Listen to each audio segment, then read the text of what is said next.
You're so happy na ito na, mabigyan ka ng chance, i-showcase na yung singing talent. Oo nga eh. Kasi ever since talagang gusto mo talaga. Oo, yun talaga yung gusto ko. Hindi ko lang maintindihan bakit hindi ako pinapalad pa. Pero ngayon, sa tingin ko, ito na yung time na nakakuha ko ng tamang song para i-showcase yung talent ko.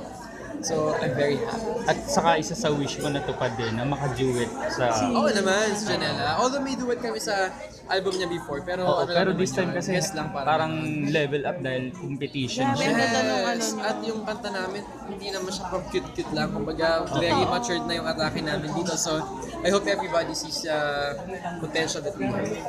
Tungkol siya sa first love, actually. Na kahit anong mangyari, ano man ang pagbago man, mananatili pa din. So kahit Hindi pa din nabubuwag yung Maynila, meron pa din kaming pinapatunayan sa tandem. So, I hope makita nila yun. Tingin at mo least ba may connect. tulong yung ano, yung may maganda na kayo talagang relationship in Janela para ma-interpret nyo ng maganda yung song? Yes.